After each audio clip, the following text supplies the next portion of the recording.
हाय दोस्तों, तिवारी ट्यूटोरियल्स में मैं सीवी तिवारी आप सबका स्वागत करता हूं।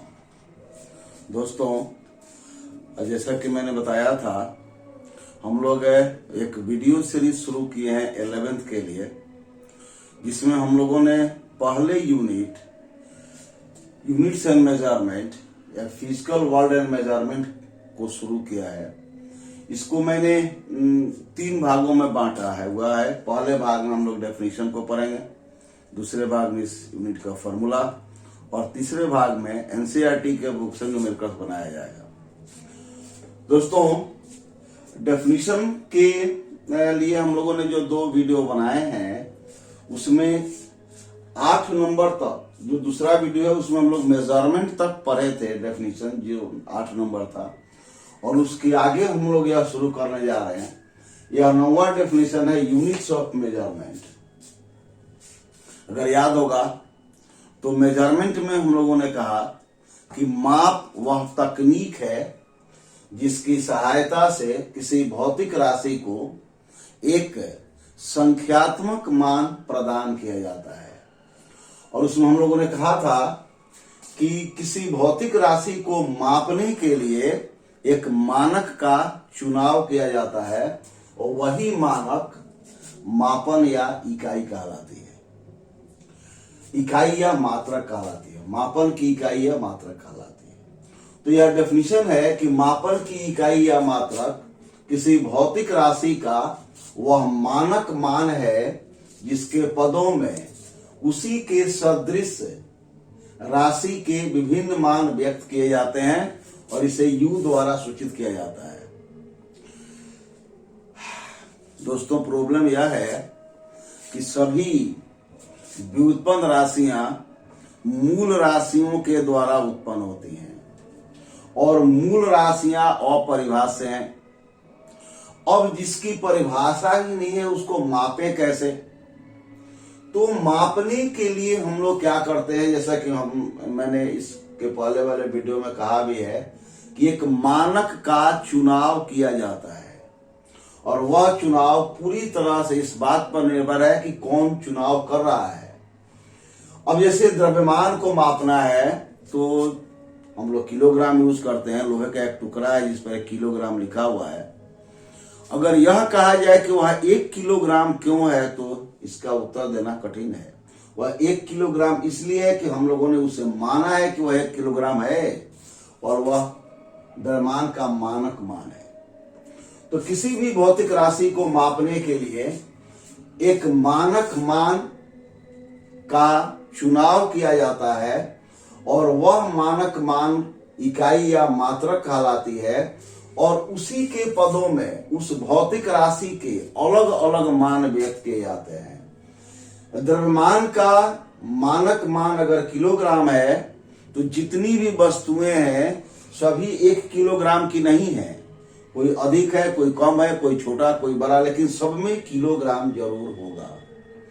उसी तरह से लंबाई के लिए मीटर, इस तरह से समय के लिए सेकेंड, ताप के लिए केल्विन, ज्योति तीव्रता प्रकाश को मापने के लिए कैंडेला, विद्युत धारा के लिए एम्पियर, और पदार्थ के परिमाण को मापने के लिए मोल। तो जैसा कि हम लोगों ने कहा कि मापन की इकाई या मात्रक एक मानी हुई मानक राशि है, या किसी भौतिक राशि का वह मानक मान है जिसके पदों में उसी के सदृश माने समान राशि के विभिन्न मान व्यक्त किए जाते हैं।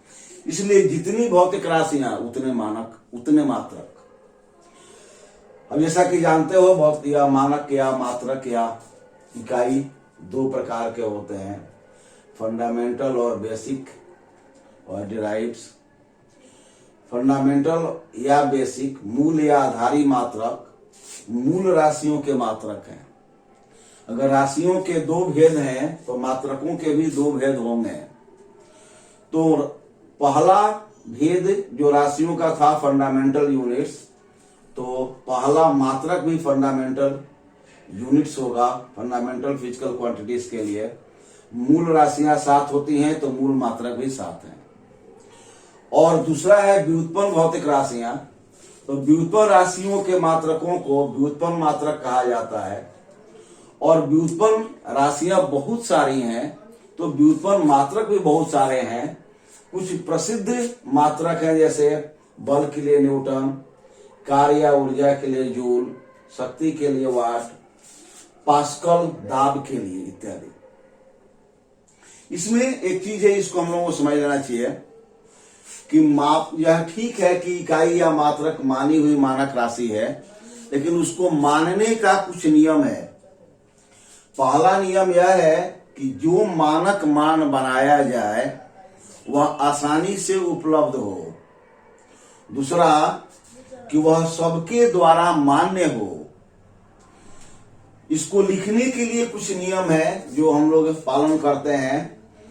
अंग्रेजी में जब हम लोग इस सबको लिखेंगे तो मात्रकों को का पूरा नाम अगर लिखते हैं तो हमेशा स्मॉल लेटर में ही होगा। जैसे किलोग्राम को पूरा लिखना हो तो इसमें कैपिटल लेटर नहीं होगा। मीटर लिखेंगे, इसमें कैपिटल लेटर नहीं होगा। इसका संकेत कैपिटल लेटर हो सकता है, लेकिन पूरा नाम कैपिटल लेटर नहीं होगा, चाहे वह फंडामेंटल हो या डिराइव्ड हो। अब न्यूटन को लिखना है अंग्रेजी में तो पूरा स्मॉल लेटर ही होगा, हालांकि इसका सिंबल कैपिटल होगा। इसके लिए भी व्यवस्था की गई कि वैज्ञानिकों को सम्मान देने के लिए उनके नाम पर मात्रक रखे जाते हैं। जैसे बल का मात्रक न्यूटन है, यह न्यूटन को सम्मानित करने का एक तरीका है। तो यह नियम बनाया गया कि जितने मात्रक वैज्ञानिकों के नाम पर होंगे उनका पूरा नाम बेशक स्मॉल लेटर से लिखा जाएगा मात्रक के रूप में, लेकिन सिंबल कैपिटल ही होगा।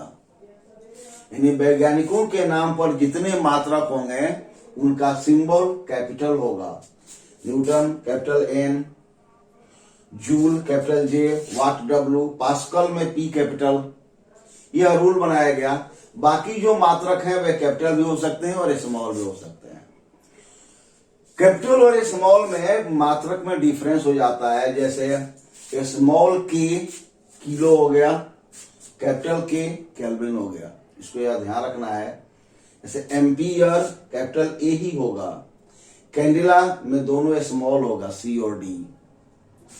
अब हम लोग सिस्टम ऑफ यूनिट्स की बात करते हैं, मात्रकों की प्रणालियां। सब 9th का चीज है, 11th में भी था, आसान सब चीजें जानते भी हो। तो मात्रकों की प्रणालियां मात्रकों के वे समुच्चय हैं जिसमें सभी मूल और व्युत्पन्न मात्रक शामिल होते हैं। दोस्तों, समुच्चय या सेट प्रायः सभी बच्चे जानते हैं, वस्तुओं का संग्रह है समुच्चय। और समुच्चय में दो चीज होता है, एक यूनियन, दूसरा इंटरसेक्शन, सम्मिलन और सर्वनिष्ठ। तो अगर मान लिया जाए कि कोई सेट ए है और उसके मेंबर हैं 1, 2, 3 और दूसरा सेट बी है जिसके मेंबर हैं 4, 5, 6, 2, तो जब हम लोग यूनियन लेंगे तो ये सभी मेंबर शामिल हो जाएंगे 1 से लेकर 6 तक। लेकिन जब इंटरसेक्शन लेंगे तो सिर्फ वही मेंबर होगा जो दोनों में शामिल हो। तो अगर हम लोग मूल मात्रकों के या मूल मात्रकों को एक समुच्चय के रूप में एक सेट बनाएं, मूल मात्रकों का सेट मान लिया F हो गया, व्युत्पन्न मात्रकों का सेट D हो गया, तो जो सिस्टम ऑफ यूनिट है वह F यूनियन D होगा। यानी कि मात्रकों का वह समुच्चय होगा जिसमें सभी मूल और सभी व्युत्पन्न मात्रक शामिल होंगे। अब प्रश्न यह है, जैसा कि यहां देख सकते हो सिस्टम ऑफ यूनिट्स, जानते भी हो, पहला एफपीएस, दूसरा सीजीएस, तीसरा एमकेएस। तो मात्रकों की अगर यह प्रणाली है तो इसमें 3 मात्रक ही क्यों है, जबकि होना यह चाहिए कि मात्रकों की प्रणाली में सभी मूल और सभी व्युत्पन्न मात्रक शामिल होने चाहिए। तो इसका उत्तर यह है कि अगर 2 सेट हो और इसमें जो कॉमन मेंबर्स हों जो दोनों में उभयनिष्ठ हैं, जैसे मान लो 1 हो, 3 हो, 4 हो, 6 हो, तो जब हम लोग इनको एक साथ लिखेंगे यूनियन के रूप में, तो जो 2 हैं उनके लिए 1 लिखेंगे, जो 2 हैं उनके लिए 1 लिखेंगे। इस तरह से यह मेंबर होगा। तो सभी व्युत्पन्न मात्रक मूल मात्रकों के पदों में व्यक्त होते हैं। तो जब हम लोग यूनियन बनाएंगे दोनों मात्रकों का, तो उसमें सिर्फ मूल मात्रक ही बचेगा। एक बार फिर समझ लें कि सभी मूल मात्रक व्युत्पन्न मात्रक से उत्पन्न होते हैं। तो जब इन दोनों को एक साथ लिखेंगे यूनियन के रूप में, सम्मिलन के रूप में, तो सिर्फ मूल मात्रक ही बचेगा, और इसलिए मात्रकों की प्रणाली में सिर्फ मूल मात्रक ही होते हैं। तो मात्रकों की प्रणाली 3 है जो हम लोगों ने लिखा। पहला एफपीएस या ब्रिटिश सिस्टम या ब्रिटिश प्रणाली। इसमें लंबाई का मात्रक फुट है, द्रव्यमान का मात्रक पौंड है जिसको लीब्रा भी कहा जाता है, और समय का मात्रक सेकेंड है। सीजीएस प्रणाली में लंबाई का मात्रक सेंटीमीटर है, द्रव्यमान का मात्रक ग्राम है, और समय का मात्रक सेकेंड है। इसको इनलार्ज करके एमकेएस प्रणाली बनाया गया, क्योंकि बहुत छोटे छोटे मात्रक हुए, तो इनको बड़ा करके बनाया गया। लंबाई का मात्रक मीटर, द्रव्यमान का मात्रक किलोग्राम, और समय का मात्रक सेकेंड। दोस्तों, मात्रकों का एक अपना इतिहास है, बहुत सुंदर। एक वीडियो हम बनाएंगे जिसमें मात्रकों के इतिहास के बारे में हम लोग पढ़ेंगे, समझेंगे। इंटरेस्टिंग है, समझने लायक है। अब जैसे यही ले लें, जिस समय इस मात्रक का निर्माण किया गया ब्रिटेन में, उस समय लगभग पूरा विश्व अंग्रेजों के अधीन था, और अंग्रेज कहते थे कि the sun never sets in British Empire. Britain के साम्राज्य में सूर्य का अस्त नहीं होता है। कारण यह था कि पृथ्वी 2 गोलार्धों में बटी हुई मानी जाती है, उत्तरी गोलार्ध और दक्षिणी गोलार्ध, और ब्रिटेन का साम्राज्य दोनों गोलार्धों में था। हम लोग उत्तरी गोलार्ध में हैं, अमेरिका दक्षिणी गोलार्ध में है। यहाँ पे रात तो वहां पे दिन।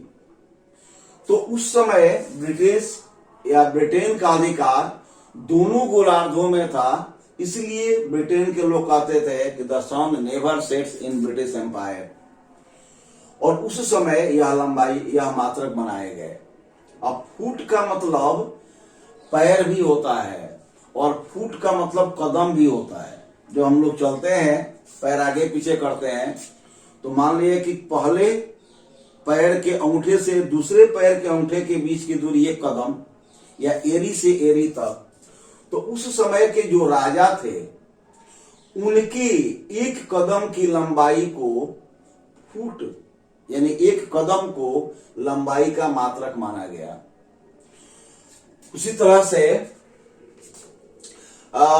द्रव्यमान के लिए पौंड बनाया गया, जिसे लीब्रा भी कहा जाता है, और समय के लिए सेकेंड। उस समय जब यह मात्रक का निर्माण हुआ था, घड़ियों का प्रचलन नहीं था, तो ब्रिटेन के लोग किसी दोपहर से अगले दोपहर तक 1 दिन मानते थे, और उसमें 24 घंटा, 1 घंटा में 60 सेकेंड, 60 मिनट, 1 मिनट में 60 सेकेंड यह होता था। इसको फुट के लिए या लंबाई के मात्रक के लिए उन लोगों ने गज का निर्माण किया। प्लेटिनम का एक आयताकार छड़ लिया, उसके दोनों सिरों पर वृत्ताकार पिघला करके सोना डाला गया, और उनके केंद्रों को मिलाया गया, और उसको 3 बराबर भागों में बांटा गया, और यह 1 गज बना। 1 गज में 3 फुट, और 1 फीट में 12 इंच इस तरह के मात्रक बनाए गए। द्रव्यमान के लिए इन लोगों ने प्लेटिनम का एक टुकड़ा लिया, और इसको 1 पौंड का, आज भी हम लोग केक वगैरह पौंड में लेते हैं, होम्योपैथिक दवाई पौंड में आती है। फुट का यूज खास करके जमीन को मापने के लिए हम लोग करते हैं। और समय के लिए दोपहर से दोपहर तक 1 दिन, और उस 1 दिन में 24 घंटा, 1 घंटा में 60 मिनट और 1 मिनट में 60 सेकंड। इस तरह से पहली या प्रारंभिक वैज्ञानिक मात्रक बनाई गई ब्रिटेन में। ब्रिटेन से जब फ्रांस अलग हुआ, आजाद हुआ, तो वहां के लोगों ने एक नए सिस्टम का उत्पन्न या एक नया सिस्टम बनाया मात्रकों के लिए, जो सीजीएस बना। 1832 में कार्ल फ्रेडरिक गॉस ने सीजीएस सिस्टम को अवधारणा प्रस्तुत की कि यह सीजीएस सिस्टम होना चाहिए, और उसमें उसने लंबाई के लिए मिलीमीटर का प्रयोग किया, द्रव्यमान के लिए मिलीग्राम और समय के लिए सेकंड। समय के लिए पहले हम लोग समझ लें कि जब फ्रांस के लोगों ने समय का और सेकंड मात्रक बनाया, तो इन लोगों ने एक ऐसी घड़ी बनाई जिसमें 20 घंटे का दिन रात होता था। यानी दिन रात की लंबाई 24 घंटे नहीं होकर के 20 घंटे थी, लेकिन वह घड़ी लोगों को पसंद नहीं आई और फिर 24 घंटा वाला ही रह गया। लेकिन इन लोगों ने अर्धरात्रि मध्य रात्रि से अगले मध्य रात्रि तक एक दिन माना, जो आजकल हम लोग मानते हैं 12 बजे से रात से 12 बजे, अगले 12 बजे रात तक। तो समय का मात्रक सेकंड रहा, लेकिन यह जो दोपहर से दोपहर था उसके बदले यह मध्य रात्रि से अगले मध्य रात्रि तक हो गया। और मिलीमीटर, जो कि गॉस ने प्रपोज किया था, बहुत ही छोटा मात्रक था। मिलीग्राम भी बहुत छोटा मात्रक था। इसलिए 1873 में मैक्सवेल ने इसको थोड़ा सा बड़ा करने का प्रयास किया, मिलीमीटर को सेंटीमीटर में बदला और मिलीग्राम को ग्राम में बदला, और सेकेंड तो वही रह गया। फिर यह लगा कि यह भी बहुत छोटा है, सेंटीमीटर ग्राम बहुत छोटा है, तो 1940 में सेंटीमीटर को मीटर में बदला गया। जैसा कि जानते हो 1 मीटर में 100 सेंटीमीटर होते हैं, ये 100 गुना बड़ा हो गया। ग्राम को किलोग्राम में बदला गया और यह ग्राम 1000 गुना होके किलोग्राम बदल गया, और सेकेंड की अवधारणा वही रही। अब मात्रकों का परिवर्तन होता रहा, थोड़ा सा विकास होता रहा, और फ्रांस के लोगों ने पेरिस में एक ऑफिस बनाया, International Bureau of Weight and Measure, और उसमें यह मीटर और किलोग्राम का मानक स्वरूप रखा। जैसा कि ब्रिटेन के लोगों ने आयताकार छड़ लिया था प्लेटिनम का, तो फ्रांस के लोगों ने प्लेटिनम और इरिडियम मिश्र धातु का आयताकार छड़ बनाया। 80% प्लेटिनम 20% इरिडियम, और इसके दोनों सिरों पर वृत्ताकार पिघला करके सोने डाले वृत्त जैसा, और दोनों के सेंटर को मिलाया गया और इसको 100 बराबर भागों में बांटा गया। एक भाग 1 सेंटीमीटर और 100 सेंटीमीटर मिला करके 1 मीटर बना। और उसी तरह से प्लेटिनम इरिडियम का एक टुकड़ा लिया गया और इसको मानक किलोग्राम कहा गया, और समय का मात्रक सेकेंड रहा, लेकिन मध्य रात्रि से मध्य रात्रि तक। दोस्तों, फिजिक्स की तैयारी में डेफिनेशन और फॉर्मूला बहुत ही महत्वपूर्ण रोल अदा करते हैं। चाहे कंपटीशन की तैयारी हो, बेसिकली 11th को विद्यार्थी कंपटीशन के लिए ही पढ़ता है। डेफिनेशन और फॉर्मूला के बाद न्यूमेरिकल्स।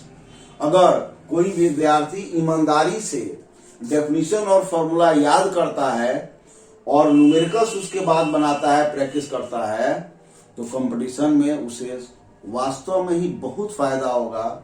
लगभग 50% क्वेश्चन कंपटीशन में 11 से आते हैं। तो हम लोग अगले वीडियो में इस डेफिनेशन वाले पोर्शन को समाप्त करने का प्रयास करते हैं। थैंक्स, धन्यवाद।